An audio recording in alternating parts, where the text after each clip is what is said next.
Santo Tomás de Aquino es la voz de la Iglesia.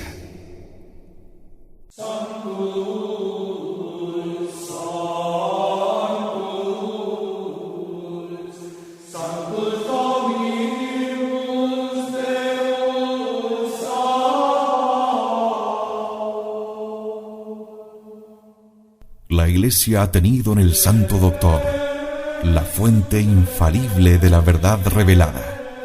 Su análisis certero, justo y piadoso de la doctrina de los Evangelios es una guía imprescindible si queremos ser católicos de verdad, más aún en estos tiempos de tanta confusión. Santo Tomás de Aquino es la voz de la Iglesia. Adentrémonos en su divina sabiduría.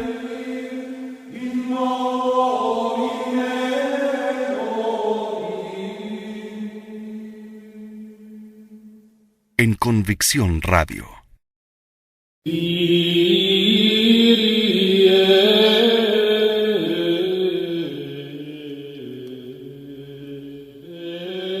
Por la gracia de Dios, nuestro Señor, estamos en un nuevo capítulo de Santo Tomás de Aquino, la voz de la Iglesia.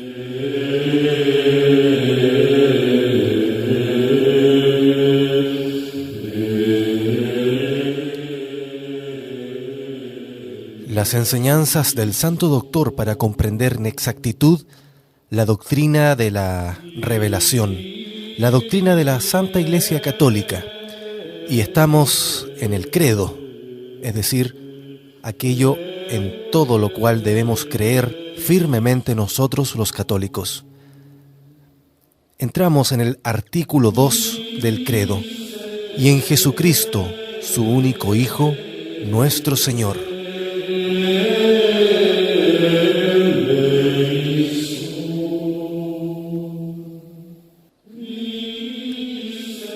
No solo le es necesario a los cristianos creer en un solo Dios y en que Él es el creador del cielo y de la tierra y de todas las cosas, sino que también les es necesario creer que este Dios es Padre y que Cristo es verdadero Hijo de Dios, lo cual, como dice San Pedro, no es una fábula, sino algo cierto y probado por la palabra de Dios en la montaña.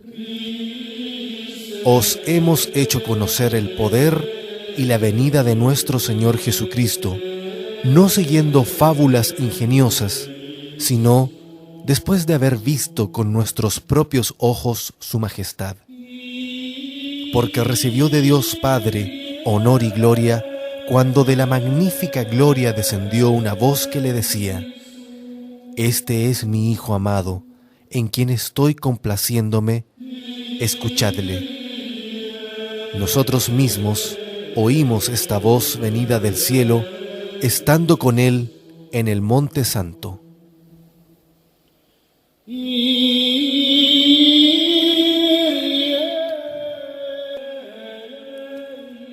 El mismo Cristo Jesús, en muchas ocasiones, llama también a Dios Padre suyo y se dice Hijo de Dios. Por eso, los apóstoles y los santos padres pusieron entre los artículos de fe que Cristo es Hijo de Dios, al decir, y en Jesucristo su Hijo, es decir, el Hijo de Dios.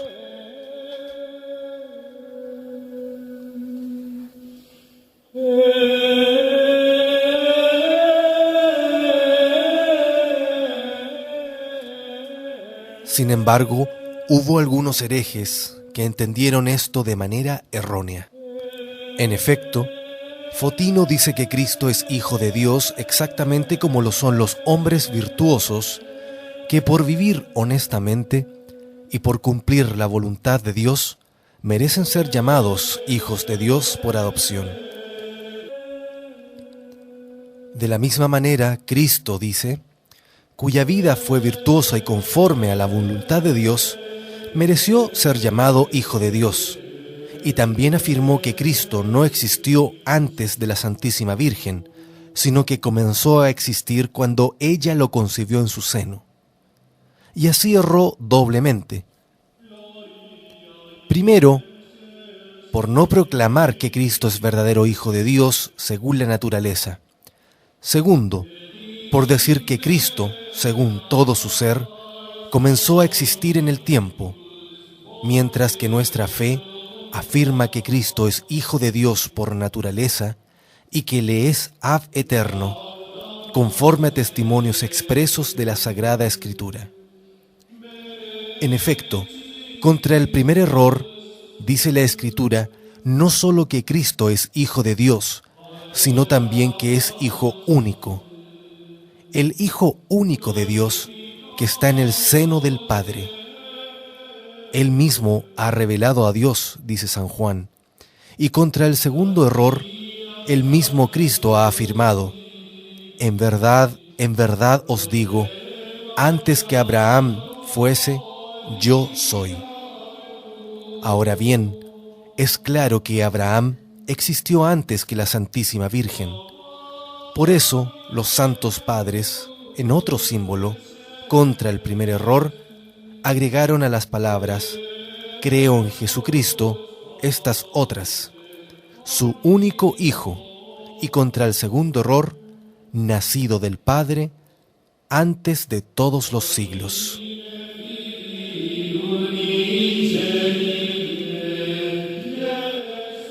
Sabelio afirmó ciertamente que Cristo fue anterior a la Santísima Virgen, pero sin embargo afirmó también que no es una la persona del Padre y otra la del Hijo, sino que el mismo Padre se encarnó, por lo cual una misma es la persona del Padre y la del Hijo. Por esto es erróneo, porque destruye la Trinidad de las personas. Contra esto está la palabra del mismo Jesús a los fariseos. No soy yo solo, sino yo y el Padre que me ha enviado. Y es evidente que nadie se envía a sí mismo. Así pues, yerra Sabelio. Por eso, en el símbolo de los padres, al referirse a Cristo, se agrega Dios de Dios, luz de luz. Es decir, debemos creer que Dios Hijo procede de Dios Padre y que el Hijo, que es luz, procede del Padre, que también es luz.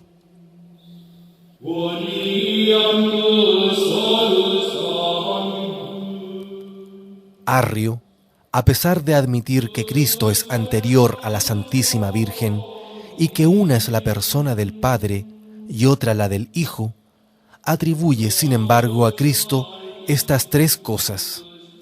Primera, que el Hijo de Dios fue una criatura. Segunda, que no es ab eterno, sino que en un momento del tiempo fue creado por Dios como la más noble de las criaturas. Tercera, que Dios Hijo no posee la misma naturaleza que Dios Padre y por lo tanto no es verdadero Dios. Tal doctrina es asimismo errónea y contra el testimonio de la Sagrada Escritura. Porque el mismo Jesús dijo, yo y el Padre somos uno, evidentemente en cuanto a la naturaleza, y por lo tanto, así como el Padre ha existido siempre, lo mismo el Hijo, y así como el Padre es verdadero Dios, lo es también el Hijo. Por eso, a las palabras de Arrio, Cristo fue una criatura, los padres oponen en su símbolo estas otras, Dios verdadero, de Dios verdadero. Y al error de Arrio, Cristo no existe ab eterno, sino que fue creado en el tiempo, oponen estas palabras, engendrado, no creado. Y contra el último error, Cristo no es de la misma substancia que el Padre, agregaron en el símbolo consubstancial al Padre.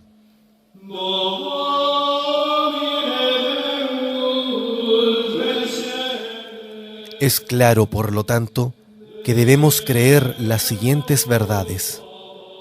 Cristo es el Hijo único de Dios, es verdaderamente Hijo de Dios. ha sido siempre con el Padre. Una es la persona del Hijo y otra la del Padre. El Hijo es de una misma naturaleza con el Padre, pero estas verdades que creemos aquí por la fe, en la vida eterna las conoceremos por una perfecta visión, por lo cual, para nuestro consuelo, diremos algo de estas cosas. Es de saber que los diversos seres tienen diversos modos de generación. En efecto, la generación de Dios es distinta de los demás seres, por lo cual no podemos llegar a conocer la generación de Dios sino por la generación de aquellos que en las criaturas más se asemeja a Dios. Pues bien, ya hemos dicho que nada es tan semejante a Dios como el alma del hombre. Y he aquí el modo como engendra el alma. El hombre piensa por su alma algo que se llama concepto de la inteligencia, y tal concepto brota del alma como de un padre, y se llama verbo de la inteligencia o del hombre. El alma, pues, al pensar, engendra su verbo. De manera semejante, el Hijo de Dios no es otra cosa que el verbo de Dios, no un verbo que se pronuncia externamente, porque tal verbo exterior pasa, sino como un verbo interiormente concebido. Y por eso, ese verbo de Dios, es de la misma naturaleza que Dios, e igual a Dios. San Juan, hablando del verbo de Dios, destruyó las 3 herejías que hemos enumerado. Primero, la herejía de Fotino, la cual es rebatida cuando dice: en el comienzo era el verbo. En segundo lugar, la de Sabelio, cuando dice: y el verbo estaba en Dios. Tercero, la de Arrio, cuando dice: y el verbo era Dios. Pero el verbo no está de la misma manera en Dios que en nosotros, porque en nosotros nuestro verbo es un accidente. En cambio, en Dios, el verbo de Dios es idéntico a Dios mismo, puesto que en Dios nada hay que no sea la esencia de Dios. Ahora bien, nadie puede decir que Dios no posea verbo, pues ello equivaldría a decir que Dios es insapientísimo. Por eso, así como siempre ha existido Dios, así también su verbo. Así como el artista ejecuta todas sus obras según el modelo que preconcibió en su interior, modelo que es su verbo, de manera semejante, hace Dios también todas las cosas por su verbo, que es como su ciencia, su arte. Todas las cosas, dice San Juan, fueron hechas por Él. En consecuencia, si el verbo de Dios es hijo de Dios, y si todas las palabras de Dios son a semejanza de ese verbo, en primer lugar debemos oír con gusto las palabras de Dios. Es señal de que amamos a Dios si escuchamos con agrado sus palabras. En segundo lugar, debemos creer las palabras de Dios. En efecto, gracias a esta fe, habita en nosotros el verbo de Dios, es decir, Cristo, que es el verbo de Dios, conforme al apóstol. Que Cristo habite por la fe en vuestros corazones. Por el contrario, el Señor dijo a los fariseos: el verbo de Dios no permanece en vosotros. En tercer lugar, es preciso que meditemos continuamente sobre el verbo de Dios que permanece en nosotros. En efecto, creer no es suficiente. También la meditación es necesaria. Sin ella, no sacaríamos provecho de la presencia del verbo en nosotros. Además, este tipo de meditación sirve de mucho contra el pecado, como lo muestra esta frase de la Escritura: dentro de mi corazón he guardado tus palabras para no pecar contra ti. El varón justo se ejercita en ello sin cesar. En la ley del Señor medita día y noche. Por lo cual se dice de la Santísima Virgen que conservaba todas estas palabras, o sea, verbos, meditándolas en su corazón. Conviene, en cuarto lugar, que el hombre comunique la palabra de Dios a los demás, advirtiendo, predicando y enardeciendo. No salga de vuestra boca palabra dañosa, decía el apóstol, sino la que sea buena para la edificación. Y a los colosenses, la palabra de Cristo permanezca abundantemente dentro de vosotros, con toda sabiduría, enseñándoos y amonestándoos unos a otros. Y a Timoteo, predica la palabra, insiste con ocasión y sin ella, reprende, exhorta, amenaza con entera paciencia e íntegra doctrina. Por último, debemos llevar a la práctica la palabra de Dios, según nos enseña Santiago. Sed ejecutores de la palabra y no tan solo sus oyentes, engañándoos a vosotros mismos. La Santísima Virgen, cuando engendró en sí el Verbo de Dios, observó por su orden estos 5 deberes relativos a la palabra de Dios. Porque primero escuchó la palabra del ángel: el Espíritu Santo vendrá sobre ti. Segundo, consintió por su fe a esas palabras: he aquí la esclava del Señor. Tercero, llevó en su seno al Verbo encarnado. Cuarto, lo dio a luz. Quinto, lo nutrió y amamantó. Por lo cual canta la Iglesia: al mismo Rey de los ángeles, la sola Virgen lo amamantó con su pecho lleno de cielo.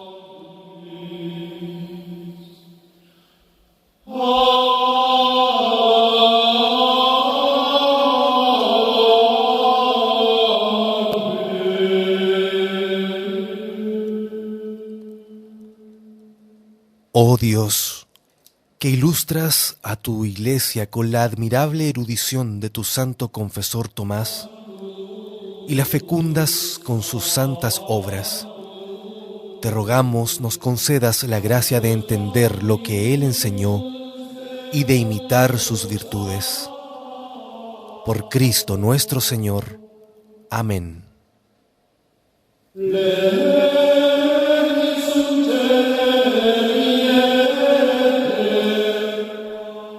Nos encontramos en el próximo capítulo de Santo Tomás de Aquino, la voz de la Iglesia.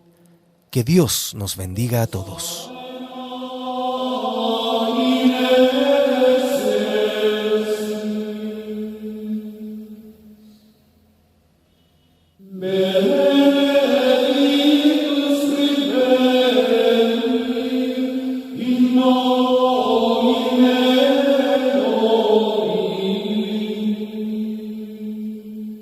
Santo Tomás de Aquino es la voz de la Iglesia.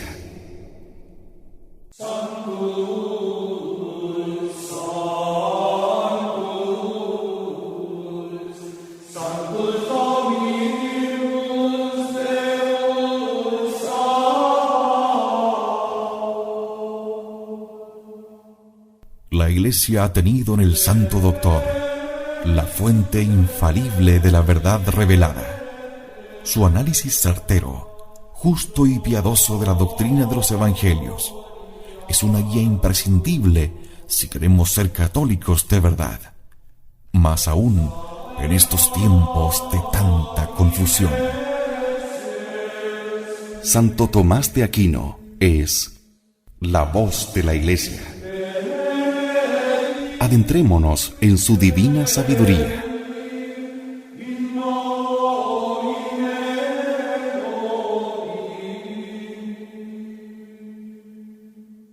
En Convicción Radio.